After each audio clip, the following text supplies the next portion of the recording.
19 minutes after the hour, Michael Patrick Shiels, Michigan's Big Show. And we were just talking a second ago about cars that can drive themselves. And the front of the paper this morning, it's the Detroit News, is talking about that. We're about 3 or 4 years away from a sort of small leap. And then a number of years after that, a car that actually drives itself. Steve Greenburg is with us right now with Reaction, the author of Gadget Nation. And Steve, isn't that the ultimate gadget, the car that you can get in and punch in where you want to go and sit back and enjoy the ride? And, some people love to drive. I absolutely don't like it. So for me, it would be like the ultimate gadget toy for me. Yeah, if it works and gets you to on time and safely, I think that'd be huge. I know Google's working on it. I'd love to see them actually make it happen. You like having your own chauffeur all the time, so you could actually make calls and text and work or sleep if you want, right? Oh, I think it's a great idea on a million different levels. Not only for that, but also as our population gets older, we've got more senior drivers. Now, they may be more at risk. This will kind of solve that problem.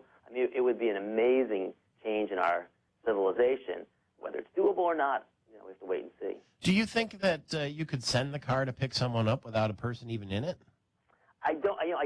They've been pretty secret about it. I know they're going to be testing it out in, I think, Nevada or somewhere along that. And I guess once people will start to take a peek at what they're working on. But at this point, I don't know how human free is it going to be. I mean, does it still need someone to kind of be in there to give it some direction, or is it completely autopilot?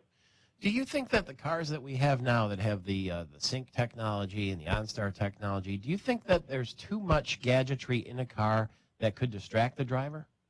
Well, I have a car right now that has a ton of stuff in it, and I find at first it's a little distracting, but you do get a whole lot more done. But it's like you have to learn the car. You used to buy a car, no matter what it was, a Ford or whatnot, you just grabbed it and you drove off the lot.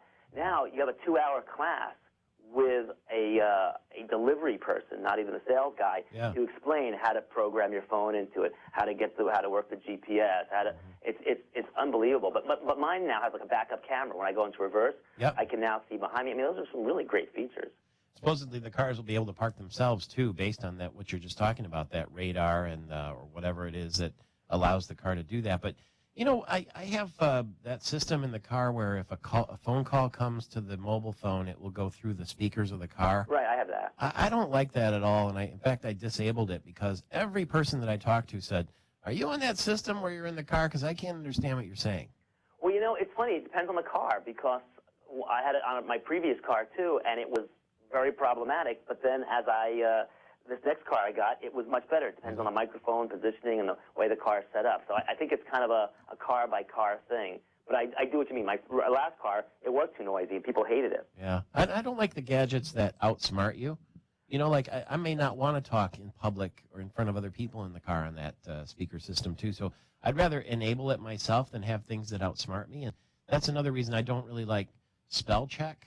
Because whether it's a text or an email, sometimes I am trying to say what I'm trying to say, and I want to be corrected. I'm going to get enough of that at home.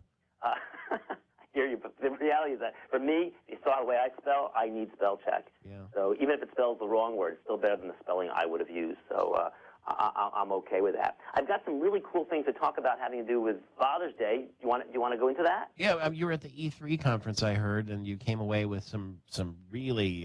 When I was a kid, this was the stuff of science fiction, and now it's everyday usage.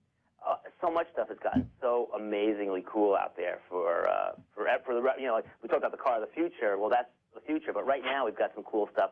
Like for example, for the dad who likes to barbecue, I've got something here called iGrill, which actually, you put the probe into the meat, fish, or poultry, and then it wirelessly sends the internal temperature information to your iPhone or iPad. This way you can monitor it from, inside the house. When the meat's done, it actually sends a little warning to it kind of gives you a little pre-warning, and once it's really done, it gives you the final warning. So it takes barbecuing to a whole new level, which is kind of cool. It allows you to be absent from the process. Right. You're supposed to have a beer and grill out and hang out by the coals the whole time. It's supposed to look like you're doing something important. Yeah. Well, although most men... then iGrill may not be for you, but if you want to just have a barbecued meat, but you don't want to be sitting out there in the hot sun, you want to be inside watching the game and have your phone next to you, this might be a way of solving that problem. For the dad who's into looking his best and who isn't, the Wall has come out with a whole bunch of really cool products. They're lithium-ion clipper, shaver, and stainless steel trimmer. And these are all powered by lithium batteries, and they have a patented blade technology. and it's really the most powerful grooming tools available right now. 3 times the running time, no snags or pulling, and it has something called a 1-minute quick charge. So if you haven't charged it up, you just plug it in for a minute, you've got a full charge there. So that's pretty cool. Kind of taking something, you know, that we use all the time and kind of taking it to the next level as well. Now, for the dad who wants to, who has lots of tech toys and wants to protect them, which is one of the downsides to all this technology, is that sometimes they can be attacked by viruses and whatnot. Kaspersky One is award-winning virus protection for multiple devices. You can buy one program and protect 3, 5, or up to 10 devices. All of Dad's toys can be protected from viruses, from threats and theft, which is pretty cool as well. Now, well, let me ask you this. Yeah. I still have a BlackBerry, and people make fun of me everywhere I go. They say, Oh, why no, don't you get the iPhone or whatever? But I like it. And the thing of it is, the battery, though, by halfway through the day is almost drained. And so I have to either buy an extra battery or carry around a charger, which is not always convenient. I thought that ran on diesel. No. If you plug it in for, I don't know, like let's say I'm waiting for a flight, and I plug it in for 5 minutes, am I going to get a reasonable amount of charge, or is that folly? It's folly in the case of a BlackBerry. The thing that's happened with you've had your BlackBerry for a number of years, I guess. Yeah. The battery keeps shrinking, basically, the charge in it. And every time you do these little micro charges, you're shrinking it down even more. So it doesn't have the full expanse that it used to have. So let's say originally it had a 4-hour charge. Now it's down to maybe a 2-hour charge. And it's going to keep shrinking and shrinking until you replace the battery. So I think either replace the phone, which might be a good idea, or replace the battery. Well, maybe I'll have to get into the modern age, but I like it. It's simple and it works for me. And I know people can they can relate because change is unpleasant sometimes. But it's gadgetnation.net is where you can go for information from Steve Greenburg. Gadgetnation.net if you're into all the tech toys and so forth. Thank you very much, Steve. 26 minutes after the hour.